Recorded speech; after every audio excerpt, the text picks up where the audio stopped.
जय श्री कृष्ण, जय राधे राधे। अब हम धर्मराज जी की कहानी कहेंगे। एक बुढ़िया माई थी, वह व्रत नियम बहुत रखती थी। एक दिन भगवान के घर से यमदूत उसको लेने आ गए। बुढ़िया माई यमदूत के साथ चली गई। आगे गहरी नदी बह रही थी। बुढ़िया माई डूबने लगी। तब यमराज जी ने पूछा, माई बता, गाय दान की कि नहीं की? तब बुढ़िया माई ने मन में गाय का ध्यान किया तो गाय माता उपस्थित हो गई।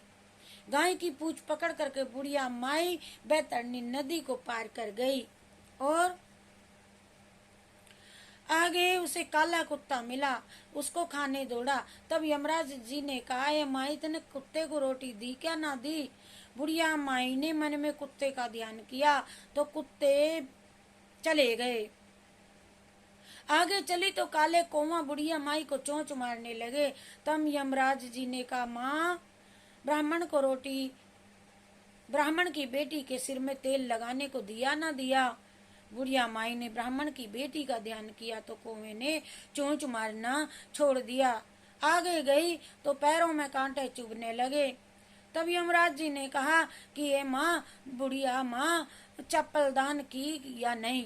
बुढ़िया माई ने चप्पल याद की तो पैरों में चप्पल आ गई। आगे चली तो चित्रगुप्त जी ने यमराज जी से कहा, आप किसको लेके आए हो? ये यमराज जी के ने कहा, बुढ़िया माई ने दान पुण्य तो बहुत ही किया है, पर धर्मराज जी की लिए कुछ भी नहीं किया, इसीलिए आगे के द्वार माँ के बंद हैं।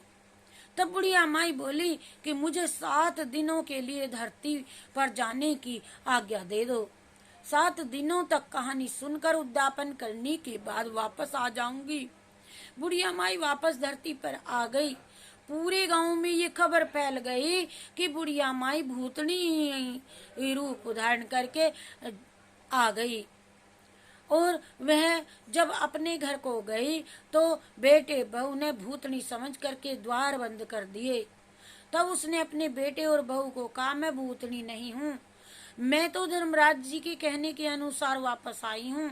मैं नियम के अनुसार प्रत्येक दिन धर्मराज जी की कहानी सुन करके उद्यापन करके और वापस परलोक चली जाऊंगी।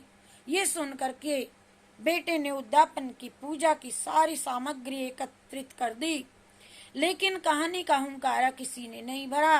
तब बुढ़िया माई पड़ोसन के पास गई और कहानी सुनने को कहा। पड़ोसन ने कहानी सुनी और हुंकारा भर दिया। बुढ़िया माई ने 7 दिनों के बाद कहानी सुनकर उद्यापन भी कर दिया और सभी सामान दान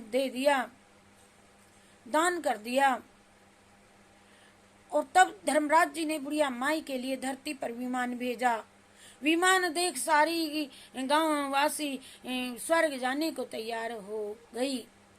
बुढ़िया माई बोली, मेरी कहानी तो सिर्फ मेरी पड़ोसन ने सुनी है। तो सभी गांव वालों ने बुढ़िया माई के पांव पकड़ लिए और धर्मराज जी की कहानी सुनाने का उनको आग्रह किया।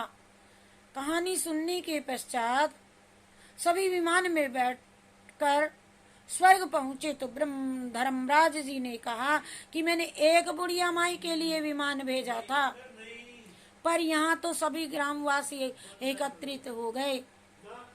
तब बुढ़िया माई ने कहा, मेरी कहानी इन सब ने सुनी है, क्योंकि आधा पुण्य इनको भी दे दो।